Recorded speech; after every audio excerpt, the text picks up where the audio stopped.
Bus കാത്തിരിപ്പ് കേന്ദ്രങ്ങളിലെ steel pipe ഇരിപ്പിടങ്ങൾ മാറ്റണമെന്ന് മനുഷ്യാവകാശ കമ്മീഷൻ ഉത്തരവിട്ടു. യാത്രക്കാർക്ക് സുരക്ഷിതവും സൗകര്യപ്രദവുമായ സീറ്റുകൾ ഒരുക്കാനും കമ്മീഷൻ നിർദ്ദേശിച്ചു. യാത്രക്കാർക്ക് ശരിയായി ഇരുന്ന് വിശ്രമിക്കാൻ കഴിയാത്ത തരത്തിൽ നിർമ്മിച്ചിരിക്കുന്ന നിലവിലെ ഇരിപ്പിടങ്ങൾക്ക് പകരം പ്രായമായവർക്കും രോഗികൾക്കും ഗർഭിണികൾക്കും ഭിന്നശേഷിക്കാർക്കും ഉൾപ്പെടെ എല്ലാവർക്കും സുരക്ഷിതമായും സുഖകരമായും ഉപയോഗിക്കാവുന്ന പരന്ന ബെഞ്ചുകളോ ഇരിപ്പിടങ്ങളോ സ്ഥാപിക്കണമെന്നാണ് കമ്മീഷന്റെ നിർദ്ദേശം.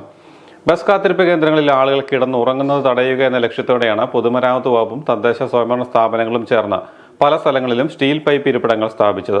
എന്നാൽ ഇത്തരം ഇരിപ്പിടങ്ങളിൽ ദീർഘനേരം ഇരിക്കാൻ കഴിയില്ലെന്നും വഴുതി വീഴാനുള്ള സാധ്യതയുണ്ടെന്നും ചൂണ്ടിക്കാട്ടി യാത്രക്കാരിൽ നിന്നും വ്യാപകമായ പരാതികളാണ് ഉയർന്നത്. വയോജനങ്ങൾ, ഭിന്നശേഷിക്കാർ, ഗർഭിണികൾ, രോഗികൾ, ചെറിയ കുട്ടികളുമായി യാത്ര ചെയ്യുന്നവർ എന്നിവരാണ് ഇതുമൂലം ഏറ്റവും കൂടുതൽ ബുദ്ധിമുട്ട് അനുഭവിക്കുന്നത്. ബസ് വൈകി എത്തുന്ന സമയങ്ങളിൽ വിശ്രമിക്കാൻ പോലും കഴിയാത്ത അവസ്ഥയാണെന്ന് യാത്രക്കാർ ചൂണ്ടിക്കാട്ടിയിരുന്നു.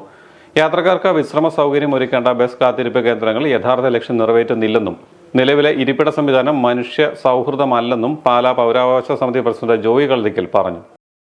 വെയിറ്റിംഗ് ഷെഡ് വഴി ഉണ്ടാക്കി വെച്ചിരുന്ന യാത്രക്കാർക്ക് ഇരിക്കുന്നതിന് വേണ്ടിയിട്ട് ഉണ്ടാക്കി വെച്ചിരിക്കുന്ന സീറ്റ് ഇരിപ്പിടം ഒറ്റ കമ്പിയിലും, ചിലയിടത്ത് 2 കമ്പി, ചിലയിടത്ത് 3 കമ്പി, ഉരുണ്ട കമ്പി.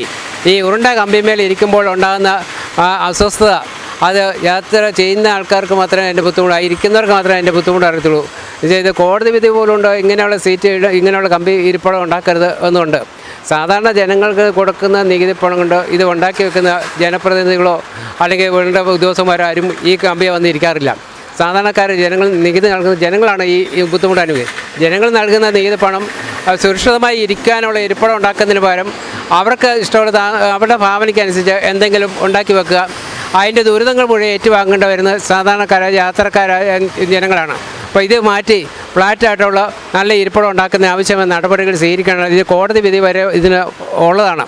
ഇവിടെ ഇരിക്കുന്ന ഇരിപ്പുകൊണ്ട് ഉണ്ടാകുന്ന ബുദ്ധിമുട്ടുകൾ ഈ കുട്ടികളൊക്കെ വന്ന് ഇരുന്ന് ഈ ഒറ്റ കമ്പിയും 2 കമ്പിയും ഇരുന്ന് വെച്ചാൽ അവർ പുറവശം കൊണ്ട് താഴ്ന്നു പോവുകയും പെട്ടെന്ന് മറിഞ്ഞു വീഴുന്ന ഒരു അവസ്ഥ ഉണ്ടാക്കുകയും ചെയ്തു. അതുപോലെ പ്രായമുള്ളവർ ഈ പല രോഗങ്ങളെ മരുന്നൊക്കെ കഴിച്ച് നടക്കുന്ന ശാരീരിക ആവശ്യത ഉള്ളവരും കാഴ്ചക്കുറവുള്ളവരും വികലാംഗരുമായ ആൾക്കാരൊക്കെ യാത്രക്കാരായിട്ടുണ്ട്. അപ്പോൾ അവർക്കൊക്കെ ഒന്ന് ഇരിക്കുന്നതിന് ഉണ്ടാകുന്ന ബുദ്ധിമുട്ട് ഈ ദുരിതങ്ങളെ മാറ്റുന്നതിന് വേണ്ടി ശാശ്വതമായ ഫ്ലാറ്റായിട്ടുള്ള ഒരു ഇരിപ്പിടം ഉണ്ടാക്കാൻ ബന്ധപ്പെട്ട അധികാരികൾ ശ്രദ്ധിക്കണമെന്നാണ് പാലാ.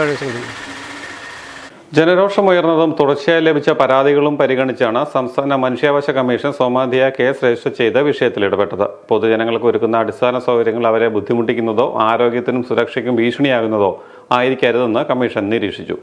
സംസ്ഥാനത്തെ റോഡരികിലുള്ള എല്ലാ ബസ് കാത്തിരിപ്പ് കേന്ദ്രങ്ങളിലെയും അശാസ്ത്രീയ സ്റ്റീൽ പൈപ്പ് ചാരി ഇരിപ്പിടങ്ങൾ ഉടൻ നീക്കം ചെയ്യണമെന്നും പകരം എല്ലാവർക്കും ഒരുപോലെ ഉപയോഗിക്കാനാകുന്ന പരന്ന ബെഞ്ചുകളോ സൗകര്യപ്രദമായ ഇരിപ്പിടങ്ങളോ സ്ഥാപിക്കണമെന്നും കമ്മീഷൻ നിർദ്ദേശിച്ചു. ഇതിനായി പൊതുമരാമത്ത് വകുപ്പും തദ്ദേശ സ്വയംഭരണ വകുപ്പും സംയുക്തമായി പരിശോധന നടത്തി ആവശ്യമായ നടപടികൾ സ്വീകരിക്കണമെന്നും ഉത്തരവിൽ വ്യക്തമാക്കുന്നു. നടപടികൾ പൂർത്തിയാക്കിയ ശേഷം വിശദമായ റിപ്പോർട്ട് കമ്മീഷൻ സമർപ്പിക്കാനും ബന്ധപ്പെട്ട വകുപ്പ് സെക്രട്ടറിമാർക്ക് നിർദ്ദേശം നൽകിയിട്ടുണ്ട്.